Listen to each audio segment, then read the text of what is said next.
Hello, my name is Daniel Katz, and today I will be talking about our research into search term privacy.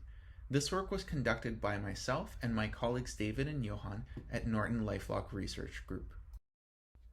I wanted to start by discussing what motivated this work. Users understand that Google and other search engines collect their search terms and may sell them to advertisers. However, internal site search is different from search engines. The results are specific to that website alone. Therefore, users may have a different expectation of privacy. It is well known in the literature that search terms may contain sensitive information, for example, health, race, and sexual orientation. It's also known that advertisers collect sensitive information and use it to target ads. For example, the Cambridge Analytica used race to dissuade black voters from voting in the 2016 election, and numerous other examples. Our work studies the different ways that websites which contain internal site search may leak search terms, accidentally or on purpose, to third parties. In order to understand our work, we must first talk about referrers. A referrer is an HTTP request header that it's automatically set by clients or browsers to indicate how the user found that website. For example, this screenshot shows a New York Times article on the news aggregator website Hacker News. When the link is clicked, a network request is initiated to the New York Times. We can see that Hacker News is included in the referrer header.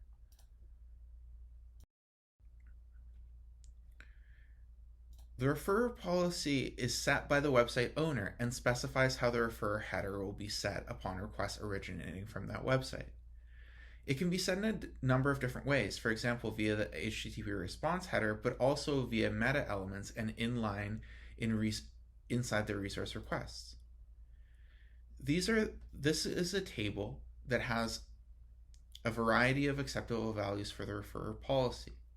However, the default for many browsers was no referrer when downgrade, which in that case sends the full referrer header value, including any potential query strings,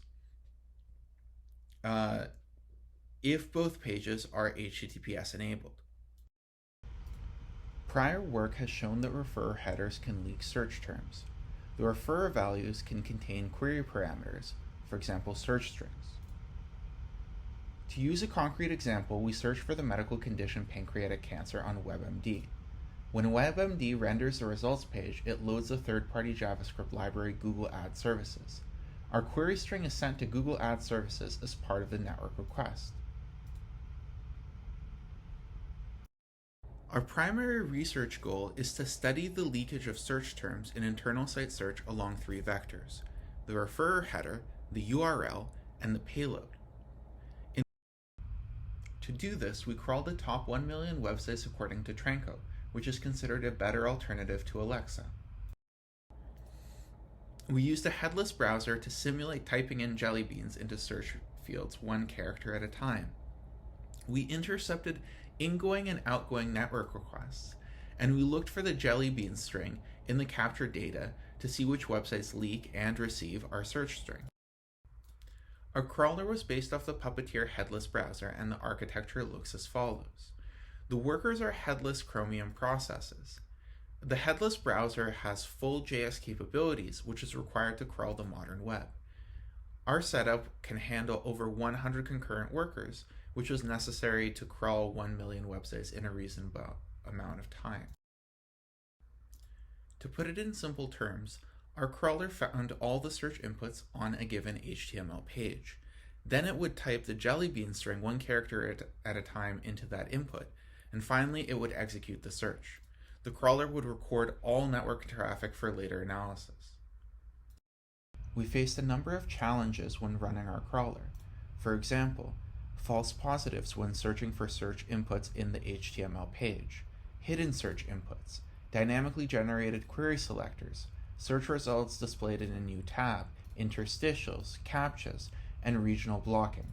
It took a significant amount of engineering effort to overcome these challenges. Now I want to present our main results.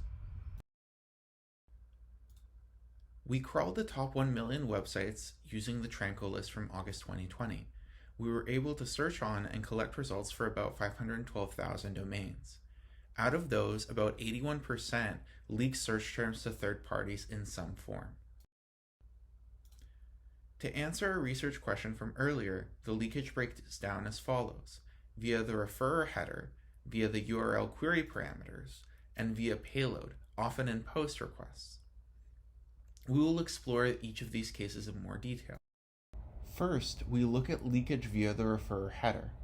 The search terms are leaked in a direct manner on 72% of the websites we looked at via the referrer header. However, the search terms were leaked in an indirect manner on 10% of the websites that we looked at. To see how this might happen, take a look at the figure below. Notice that A loads B as an iframe, and B sends a network request to website D. In such cases, we say that B leaks the search terms to D in an indirect manner. Another way for the search terms to be leaked is via the URL query parameters. This happens on 71% of websites. However, there's a potential for leakage on 87.4% of websites. The idea here is that websites which display search results may contain a variety of links. When a user clicks on one of those links, in that case, this query string may be linked to that website's operator through a poorly configured referrer policy. To determine the potential leakage, we looked at the policy for the page and any element-specific annotations. The final vector that we looked at for search term leakage was via payload, which often happens via post requests. We actually observed payload leakage on 21% of websites. However, we did also observe obfuscated payloads on 0.9% of websites. For example, these websites might encode the query parameters in base 64, which we decoded. We also observed many other obfuscation techniques, including exotic encodings. We observed some very large payloads in some cases, for example, over 10 kilobytes per request, which was a little bit suspicious. Finally, we would like to report on what referrer policies were observed in the wild. We found that for the vast majority of websites, no referrer policies were explicitly specified, either via their header or via HTML elements. This shows the great amount of influence that browser vendors have to control potential privacy leaks via referrer headers.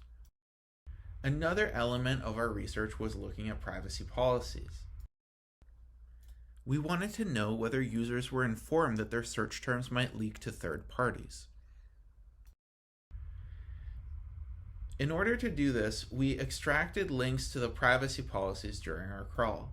We then determined if the documents were actually privacy policies using a classifier, which we trained on the OPP 115 corpus using a one-class SVM. Then we looked at whether the privacy policies have any text relating to search. This is a subset of the OPP 115 corpus. It shows fragments of privacy policies that pertain to the treatment of search terms. Our results show that we were able to find privacy policies for 50.5% of websites in our dataset. 13% of those privacy policies mention search-related practices explicitly. However, a number of the privacy policies contain vague statements related to user interaction.